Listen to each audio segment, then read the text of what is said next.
आजादी देख रहे हैं आप। प्रधानमंत्री नरेंद्र मोदी ने लाल किले की प्राचीर पर आज ध्वजारोहण किया और ये बेहद ही खास अवसर रहा जब प्रधानमंत्री नरेंद्र मोदी ने ध्वजारोहण किया। और इसी के साथ ही ये तस्वीरें भी हम आपको दिखा रहे हैं। तो राजघाट पर महात्मा गांधी को भी नमन किया और गार्ड ऑफ ऑनर दिया गया और इस दौरान तीनों सेनाओं के प्रमुखों से प्रधानमंत्री नरेंद्र मोदी मिले। प्रधानमंत्री नरेंद्र मोदी ने देश को संबोधित भी किया और इस दौरान प्रधानमंत्री नरेंद्र मोदी ने तमाम बातों का जिक्र किया। आजादी का यह महापर्व 140 करोड़ संकल्पों का पर्व है। पीएम ने कहा कि संविधान के निर्माताओं को नमन, ऑपरेशन सिंदूर के वीर सैनिकों को सैल्यूट करने का ये शुभ अवसर है। भारत ने तय किया है कि खून और पानी एक साथ नहीं बहेगा। इसी के साथ ही पीएम ने कहा कि वोकल फॉर लोकल की बात करने में समृद्ध भारत भी बन सकता है। तो प्रधानमंत्री नरेंद्र मोदी ने देश को संबोधित किया।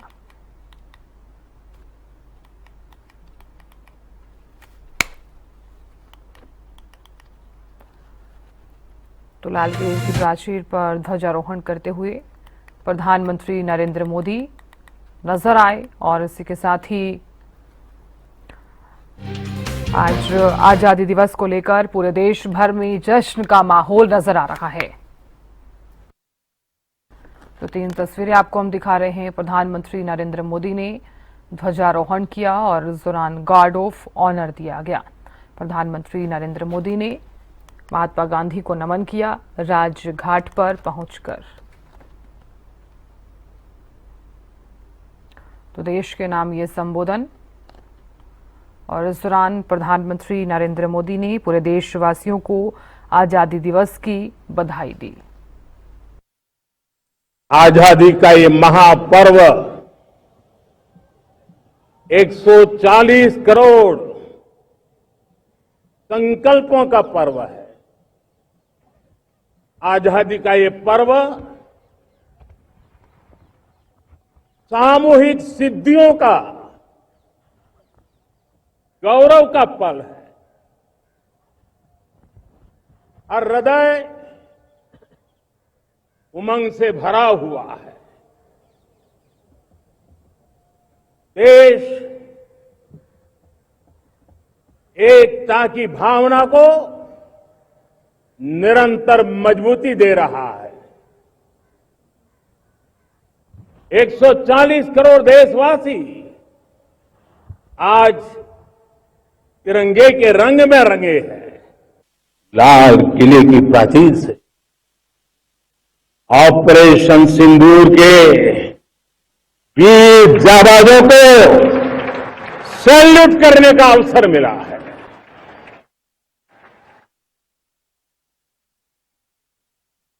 हमारे वीर जाबाज सैनिकों ने दुश्मनों को उनकी कल्पना से परे सजा दी है।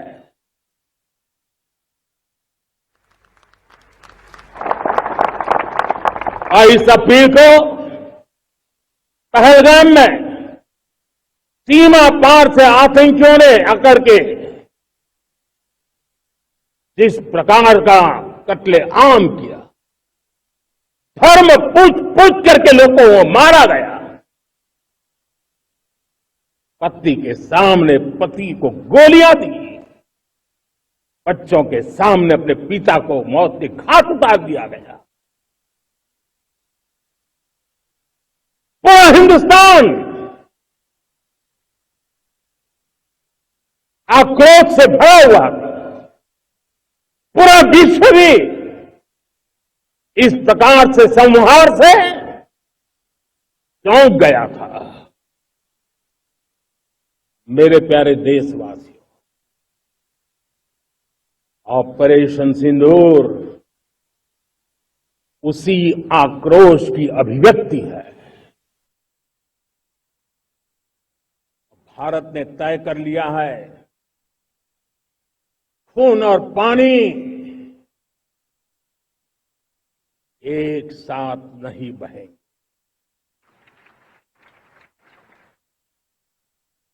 अब देशवासियों को भली भांति पता चला है कि सिंधु का समझौता कितना अन्यायपूर्ण है, कितना एक तरफा है।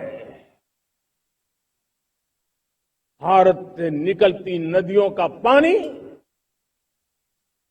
दुश्मनों के खेत को सींच रहा है और मेरे देश के किसान, मेरे देश की धरती पानी के बिना प्यासी है।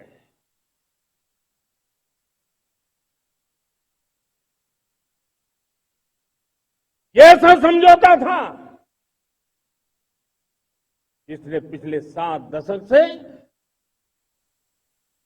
मेरे देश के किसानों का अकल्पनीय नुकसान किया है।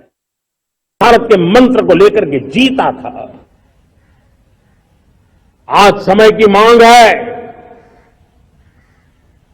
स्वतंत्र भारत का मंत्र लेकर के जीने वालों ने हमें स्वतंत्र भारत दिया।